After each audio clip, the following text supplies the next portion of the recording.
Do you remember that film, Meet the Fockers? It was Robert De Niro and Ben Stiller, and Ben Stiller was meeting the father-in-law.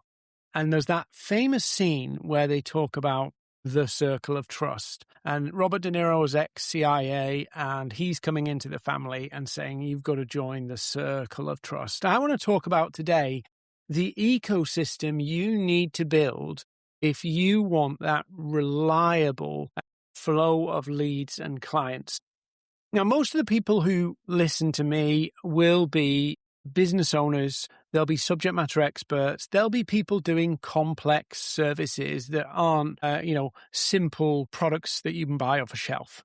And so very often you've got to build huge amounts of trust. And if you're reliant on referrals, or you get most of your business from word of mouth and referrals, that is somebody else's trust being extended to help you get clients.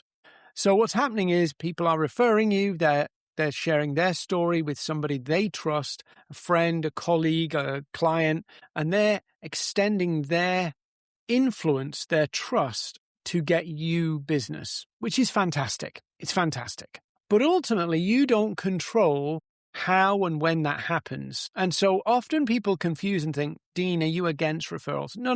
I'm not against referrals. They're brilliant. But if they start to take up that kind of 25, 30, 40, 50% of your revenue, you become referral dependent. And that's a very dangerous place to be because the viability of your business is at risk. Bad month, one client gets upset. Just think about it like this. For every client or every lead you get, there needs to be a percentage more people that trust you and a percentage more people that know you. There's 3 circles that you need to build. The one that was really important to us is our pipeline circle. So that's the people who are leads, the conversations we're having right now, all of those things. And roughly, if you want clients predictably, and let's say you need 2 to 3 clients a month, and they're going to spend between $10,000 and $15,000 with you, you probably need at any given time between 20 and 50 people in that little bubble. Now, why 20 to 50? Well, a lot of that depends on who you're selling to, what your conversion rate is. All of those variables play into that circle. So if you don't have enough people in there and your conversion rate isn't good, you have feast and famine. So that circle needs to be filled with between 20 and 50 people at any given time so that you have consistent future revenue. It's really simple. How we get there, how do we fill that? Well, we have another circle which is bigger, which is the trust circle. And let's say we've got 50 people in our pipeline circle. We need about 200 people in our trust circle. Now, at the moment, if you're getting most of your leads from referrals, basically your past clients, your past pipeline is actually filling that trust circle for you. But the problem is it won't fill it enough. Yeah. So what's going to happen is it's going to drain. Might take a year, might take 2 years, might take 5 years, might take 3 months. You don't know how that works because that trust circle isn't big enough to keep that replenished. So as long as you get enough of them, you're good. But what happens is eventually you have dry patches. And so that trust circle, you need 200 people in that circle. How do you build that trust? Well, one of the things I'll talk to my clients about is actually showing up and sharing their thinking and their ideas on social media. That's a way to build trust, and doing it consistently builds trust. Sharing deeper insights or a newsletter or an email list, that builds trust. Sharing case studies and evidence that you've delivered results for clients, that builds trust. Doing lives like I do, that builds trust. Podcasts, that builds trust. So you need that trust building engine in and around you so that you're not reliant on one person recommending you. And they come into your pipeline circle and, referral leads are pretty good. So you can get a very high percentage conversion. But so you could have 10 people in your bubble, your pipeline bubble, and actually do okay. But in the real world, without referrals, 10 people in your pipeline is not strong. It's not going to give you that security of 3 months, 9 months, 12 months. You know where you are and you're building that waitlist effect, which is what we talked about last week. So your pipeline needs 20 to 50 people in at any given time. So you've got more than enough work to turn somebody down. If a client cancels, it's not the end of the world. You're not under price pressure because you need to fill a hole. There's 20 to 50 people in there, depending on your conversion rate. And remember, referrals convert at a higher percentage than the average leads that most businesses get. So that's why you need a few more in there so that you've got that resiliency to events and circumstances and, having a bad day when you're on a call with a prospect. So you need that 20 to 50 people in that pipeline circle, that flow, what I call the LAPD.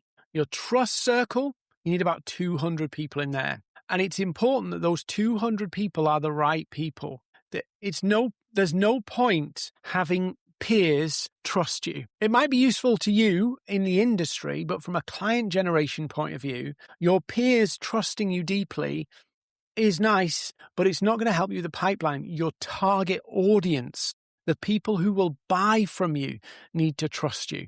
That's what I talked about recently in a LinkedIn newsletter about. You've got to grow your network with the right people. So you're building that trust, that deeper connection, that these people don't just see you as some random, but they recognize the face or the name. They actually think you're smart cookie. You know what you're talking about. So what do they need to see? They need to see proof of you're getting results for people like them. They need to see you consistently. They need to see you share your thinking. They need to see you talking about the problem and really rotating around the key issues that matter to them. This is what you need to build in that trust circle. Now, some of you might go, 200, Dean, that's a lot of people. It is a lot of people, but it's not as many as people think. Often people think, well, if I just had 10,000 more followers, or if I just got more engagement. No. 200 people trusting you is huge. It's transformational for your business. But how do you build that 200? Over time. It takes time. Does not mean you have to wait until you've got to 200 and then the leads flow. It just means until you've got that number trusting you, it will be a little patchy. That's why I encourage people to do things consistently and methodically so that they build it quicker. It might take you, a couple of months to build that level of trust. It might take you 6 months with some people. The key bit is you're constantly focused on and building that middle group, that trust circle, so that actually more people trust me enough. And let me explain this carefully.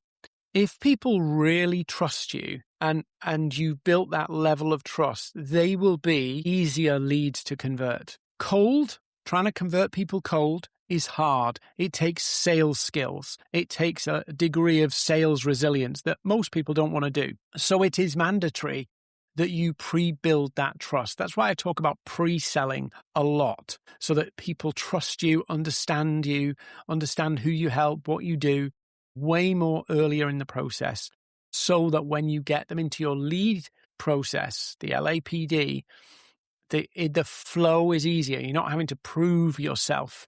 So that's the trust circle. And in about 90 days, you can build that to a point where it's sustainably giving you predictable leads. But the longer and more consistently you do it, the easier it gets and the bigger that trust circle becomes.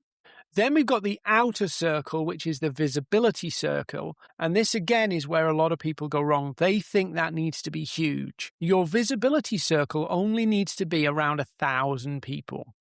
That is roughly the number that you need to be appealing to. And again, it's important who these people are, not just randoms. If they know your name, know what you're about, they recognize the face, they're on the journey from going from the visibility circle to the trust circle. And that's the journey we've got to take people on. Now, when you've got a heavily referral-dominated business, what you will find is that these circles are not fully developed enough to sustain what you're trying to achieve. So what happens is you have a lead circle, which is small, but because it's populated by referrals, the conversion's high. And as long as it's populated by referrals, it's all good. The problem is you don't control that. So then when we step outside into the trust circle, that's very underdeveloped. Often it's small, tiny. Like if your pipeline circle is 10 people, this might be like 30 people. And so the trust circle with your ICP is relatively low, which means you're not, your circles are underdeveloped, which means you are always going to be running at, I need more than this, I need more than this, I need more than this. So it'll be depleting all the time. And the visibility circle is almost non-existent. So this is the kind of challenge. Now, I just want to counter this for a minute because a lot of people swing the opposite way and it actually creates far more work than they need. They focus on building a huge visibility circle. And I see a lot of content creators doing this, and it's a distraction because what happens is it's great that lots of people know your name. It's great if every post you do pops off, but realistically, it only turns to revenue if you're moving the right people into the trust circle and the trust circle people into the lead circle, the pipeline circle. And so many people go the opposite way and they start to see certain posts take off in a particular way and they double down on those kind of activities that get them the mass visibility. But then their trust circle is still relatively small because they've gone broad to get that visibility circle. And then their pipeline circle is also non-existent. And so the sweet medium here is that 50, 200, 1,000. That is enough to sustain your business. You can do 500,000 in new business a year with 1,000 people in your visibility, 200 in your trust, and 50 in your pipeline. You can do that. It's not difficult. If you adopt that approach, you can do that in half an hour, 40 minutes a day. It becomes a light routine you just follow. Sure, you can automate parts of it. I wouldn't recommend automating everything because you want to make sure it all works and it's all dialed in perfectly how you want it first. But this is a more practical way to think about, okay, let me just do an audit. Maybe you do this, right? As you're listening to this, maybe grab a scrap of paper and go, how many people do I reckon are in my pipeline right now? If you don't know that one, that's obviously a problem. But let's say there's 10 people in there.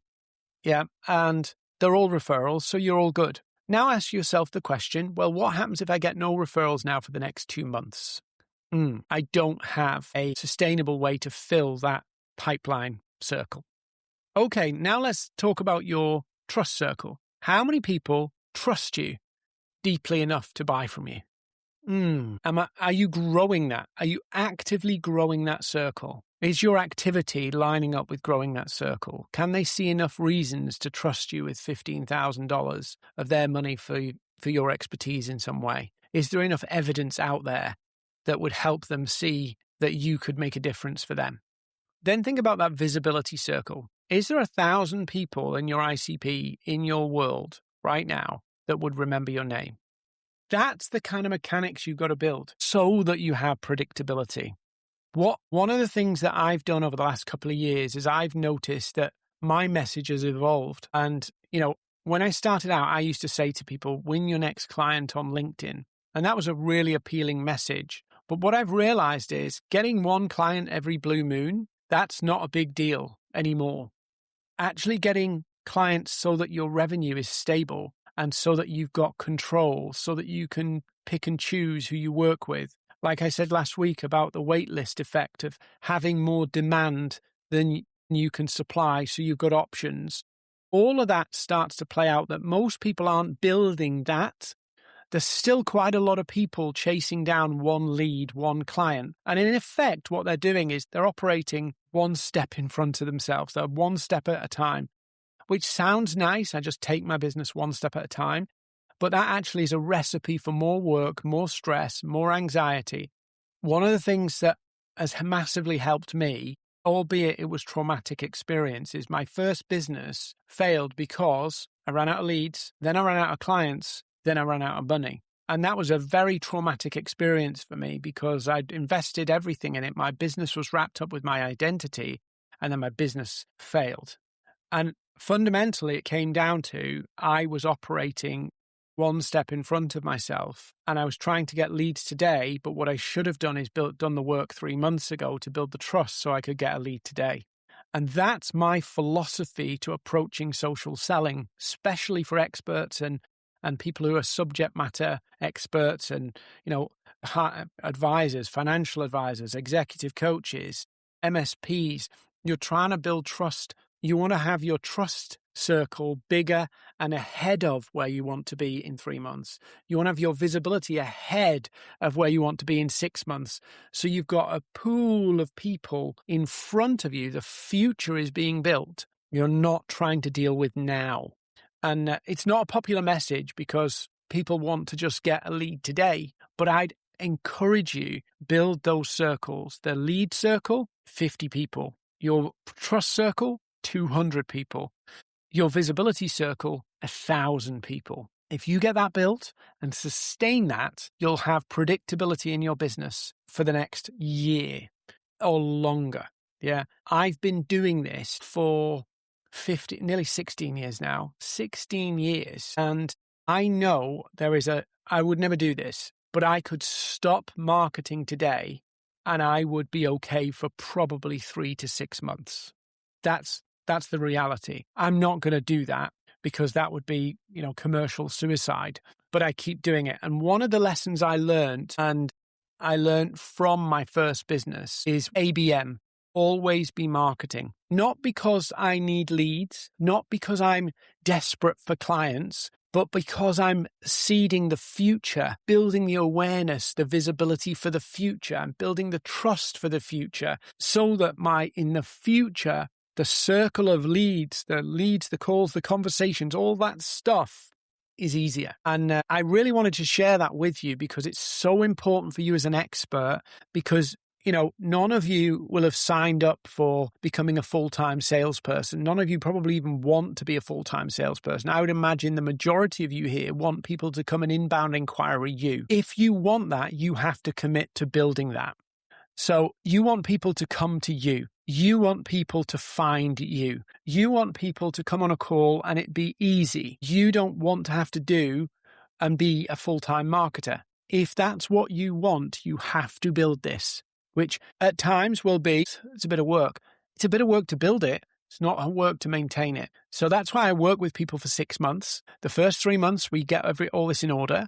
And then the second 3 months, we refine it.